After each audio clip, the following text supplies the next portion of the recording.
क्या कर रहे हो यार? तमाशा फैला के रखा। बोले आइसक्रीम खाओगे? बोले नहीं, हम भारतीय संविधान के अनुरूप चलेंगे। अरे आइसक्रीम संविधान में लिखा है आइसक्रीम खाओगे, कुल्फी खाओ। अच्छा वो अतीक और असलम जब मारे गए थे तो वो भी परंपरा नहीं थी, वो भी सांसद विधायक रहे थे। नेता, अरे रुको भाई, नेताजी सीएम थे, ये लाड़ दुलार था, अपनापा था कि अतीक कुत्ता लेके चढ़ गया मंच पे और मुलायम सिंह के हाथ में कुत्ते टांग दे दी, बोले हाथ मिलाओ इससे। सम्मान करते हैं नहीं सम्मान नहीं, अब तो सम्मान के आगे की बात हो गई। चाहिए अरे सम्मान की आगे की बात कर रही है। सभी भाइयों को राम राम। दोस्तों स्वागत है द भारत डिबेट शो में। दोस्तों आज का ये डिबेट काफी मजेदार होने वाला है, इसलिए आप लोग से अनुरोध है कि डिबेट को अंत तक देखिएगा, काफी ज्यादा आनंद मिलेगा आप लोगों को। दोस्तों आज के इस डिबेट में अमिताभ अग्निहोत्री सर ने आजम खान की अच्छी तरह से धुलाई की है, क्योंकि आज के इस डिबेट में आजम खान बोल रहे थे कि हम संविधान को फॉलो करते हैं और संविधान को मानने वाले व्यक्ति हैं। इस पे अमिताभ अग्निहोत्री सर ने किस तरह से इनको इनके नेताओं के काला करतूत दिखाएं, सो आप लोग डिबेट को खुद से देखिए। चलिए शुरू करते हैं। आजम खान साहब एक बात खड़ी होती है कि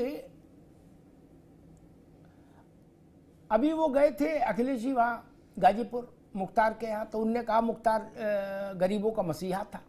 ठीक,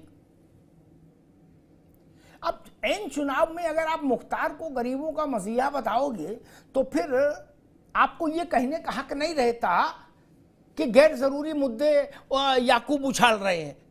तो याकूब ने भी दाढ़ी पे हाथ फेरा, बोले कि अतीक और अशरफ, जनाब अतीक और अशरफ साहब को मरवाने में अखिलेश यादव का हाथ है। भाई वो तो जैसा आप कर रहे हो वैसे वो भी उसी धारा में भाग रहे हैं। नहीं, इससे तो बचना चाहिए था। फिर नहीं, अगर आप चाहते थे कि इस ढंग का पोलराइजेशन नहीं हो पश्चिम में, तो फिर गाजीपुर से थोड़ा परहेज करना चाहिए। या अब एक दूसरी सवाल भी उठ रहा है, अतीक के जो चेले चापड़ हैं वो कह रहे कि भैया वहां गए गाजीपुर और यहां क्यों नहीं आए हैं? हमारे भी 2 लोग मारे गए और वो भी नेता थे, सांसद विधायक सब रहे थे, सांसद और आप ही की पार्टी से रहे। अब वहां नई लड़ाई शुरू हो गई कि मुख्तार के यहाँ क्यों गए अखिलेश जी और अतीक के यहाँ क्यों नहीं आए। काहे को आप अपने गले में घंटी बांध लेते हो? अब कोई तो आपका कुर्ता फाड़ेगा। भाई मुख्तार वाले ने आपको अखरोट खिलाए, समझ में आता है, लेकिन ये कुर्ता फाड़ेंगे अतीक वाले। आजम खान साहब, माननीय अखिलेश यादव जी गाजीपुर हमारे प्रत्याशी हैं, अफजाल अंसारी साहब उनके घर शोक संवेदना व्यक्त करने गए थे, जो कि ये समाज की एक परंपरा है। व्यक्ति कोई अगर अच्छा वो अतीक और असलम जब मारे गए थे तो वो भी परंपरा नहीं थी, वो भी सांसद विधायक रहे तो थे। अभी अफजाल अंसारी साहब हमारे वो हैं लोकसभा प्रत्याशी हैं, वो हमारे दल के प्रत्याशी हैं। अतीक और अशरफ साहब हमारे दल के आज के नेता नहीं रहे हैं, जब कभी रहे होंगे वो बहुत सारी जगहों पे रहे हैं। तो इसलिए जो दल के हैं और हमारे प्रत्याशी हैं, इसलिए वो वहां गए थे। और जो गए और जो उन्होंने वहां देखा, उन्होंने ये कहा कि यहाँ की गरीब जनता जो लाखों की संख्या में उनको भावभीनी श्रद्धांजलि देने आई थी, उससे ये लगता है कि वहाँ के लोगों के लिए उन्होंने कुछ अच्छे काम किए होंगे।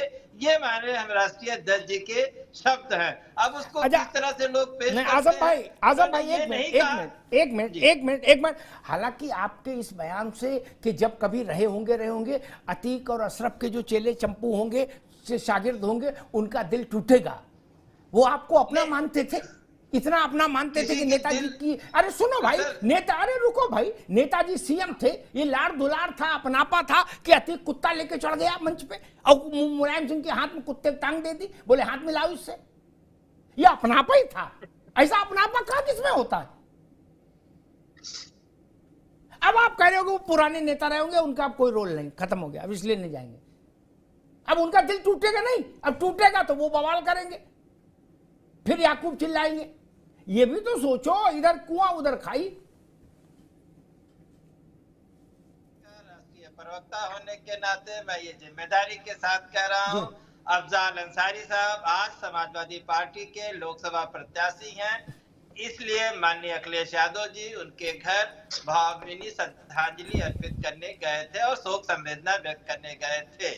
और बाकी कौन नाराज होता है, कौन खुश होता है, ये विषय नहीं है। विषय है कि शोक संवेदना वहाँ वो, चूंकि हमारे आज की डेट में वो हमारी टीम के हिस्सा है, इसलिए वो गए थे।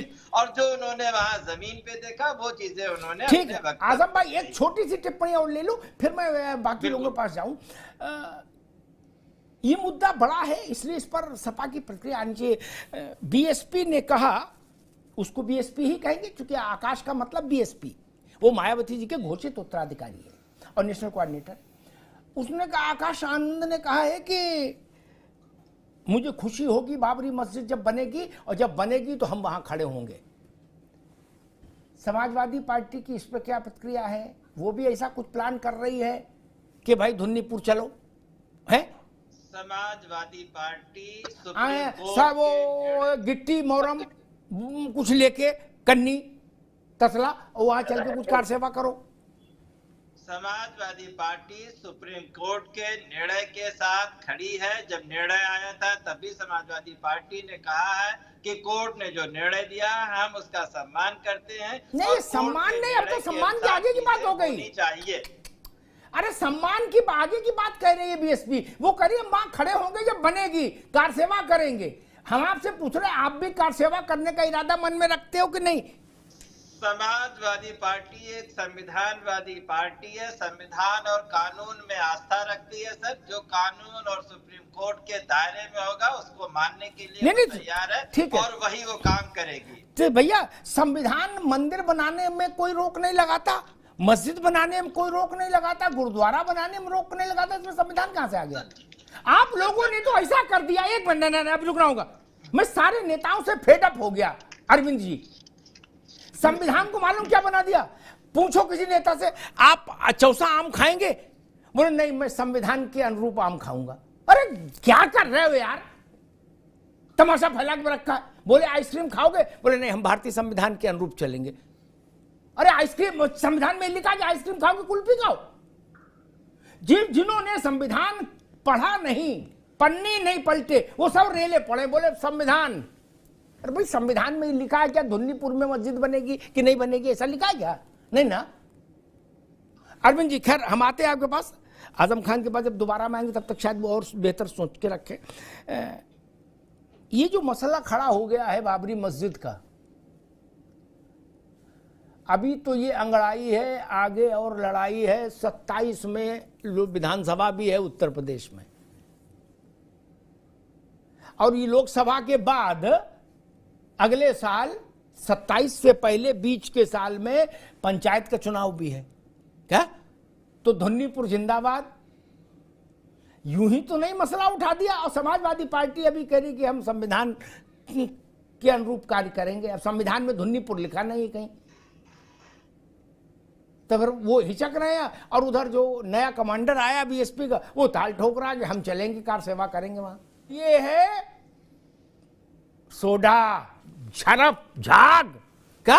जब इसमें बोला बाबरी मस्जिद, उस मस्जिद का नाम बाबरी मस्जिद नहीं रखा जा रहा है, बट आनंद ने कहा, आकाश ने, बाबरी मस्जिद। चूंकि सारा खेल बाबरी पर है, इमोशंस का। मस्जिदें तो 3.5 लाख है। आजम खान को पता भी नहीं होगा कितनी मस्जिदें देश भर में है।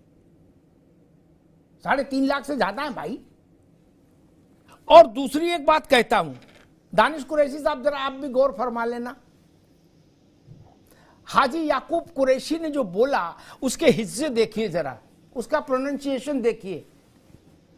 अखिलेश यादव ने, अखिलेश यादव जी ने नहीं, अखिलेश यादव ने सीएम साहब को भड़काया। तो दोस्तों, आज का ये डिबेट यहीं समाप्त करते हैं। आई होप कि आप लोग को काफी ज्यादा पसंद आया होगा। अगर पसंद आया होगा तो एक लाइक एंड चैनल को सब्सक्राइब कीजिए। साथ में आप लोग कमेंट बॉक्स में अपनी राय जरूर लिखें। चलिए मिलते हैं कोई नेक्स्ट मजेदार डिबेट में। तब तक के लिए जय हिंद, जय भारत, वंदे मातरम।